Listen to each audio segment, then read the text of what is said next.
And here we are, loading up Elite Dangerous for the first time.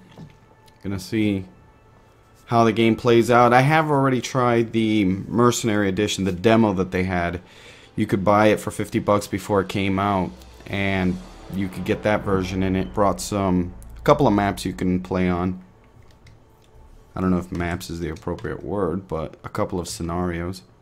Would you like to find the appropriate settings? Yes, I'll have to alter it. What? That's interesting considering I'm playing on a 1080p screen.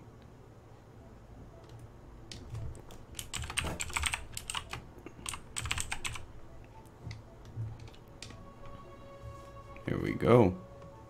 Choose your starting pack Sidewinder. Most pilots start their careers in the Sidewinder. It's a classic ship design that has been in use since 2982. Its original design was as a light support ship, and it lacked jump capability. Modern compact drives have enabled jump-capable versions to be created, making this a useful all-arounder.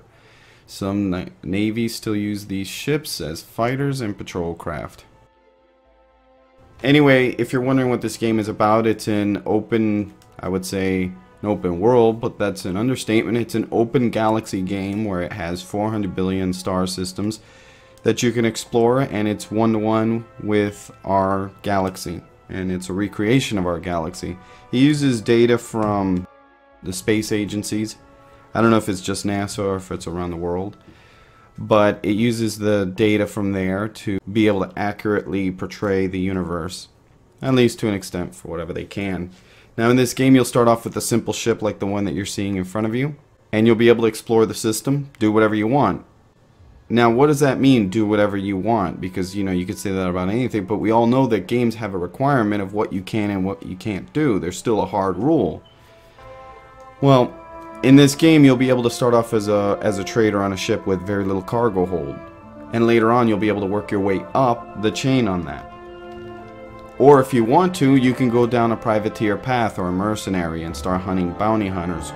Or if you want to hunt players, you could become, like I said, a bounty hunter, but not of NPC, but of actual players. Or if you want to be a pirate, you can go out and steal cargo from other players by telling them to eject it or attacking them, destroying their ship, and trying to take their cargo. So, it's a lot of different things you can do. There's exploration. Since there's 400 billion star systems, you can't expect for it to be charted probably ever. So, you'll always have a star system to explore, scan down, and be able to sell that data later to stations, and other players can buy it. I don't know if you get a cut of their buy, but I know you get money from the actual station for the first time that you sell it, the data to them. So we'll see how that works out. Anyway, we'll choose that package there. Controls. Now, on the controls here, just take a look. I'm going to scroll down. We're not even halfway yet. It just keeps on going and going. But what's pertinent to me is changing my yaw. Actually, first, I need to come up here.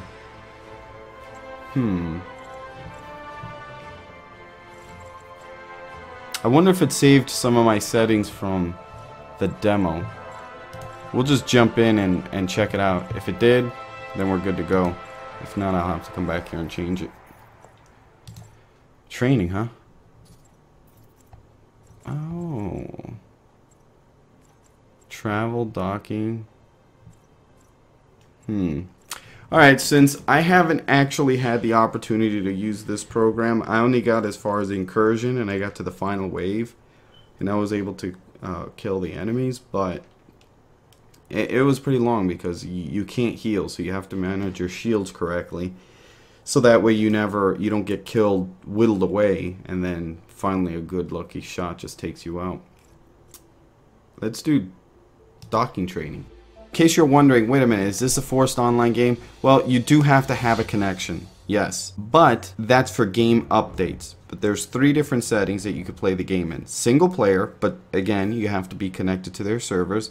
so that your game can receive updates. And co-op, from what I'm understanding, they said that you'd be able to play with your friends. Or you could play it in an open online universe where players are all just exploring and doing their thing and you can run into them at any time. But all three are going to have a synchronized universe or galaxy. Some people are really annoyed about that there's not going to be a single player mode, an offline single player mode, but with the way they're going with the game, they actually have to do something like that. I thought I was supposed to be landing, not taking off. What's going on here? Alright, so we have starport services that we can check into, return to surface, and then launch. Let's try launch, I guess. Oh my god. Pre-flight checklist. Maneuver thrusters. Pitch up. Pitch down. Roll right. Roll left. Yaw right. Yaw left. Thrust right. Keep getting it backwards. Thrust left. Up. Down. Okay, now throttle range. In case you're wondering, I'm also using the, I think it's SATEC or SciTech, however you say it, X52. Landing gear test. I forgot how that one goes. There we go. Because I haven't been able to bind all of these keys. Weapon deploy test. Target ahead. Primary fire. UI focus, left shift, or joystick 6. I'm going to be doing plenty of videos for now, trying to do different exploits in this game.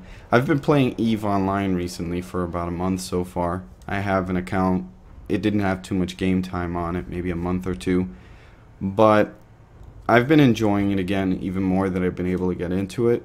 However, I do wish I had the ability to actually control my vessel, because on here, obviously, I'm not pointing and clicking or anything like that. I'm actually controlling the vessel.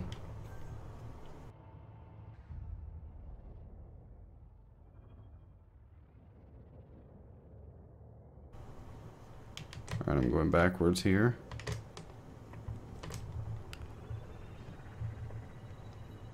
There we go. Taking off is pretty straightforward.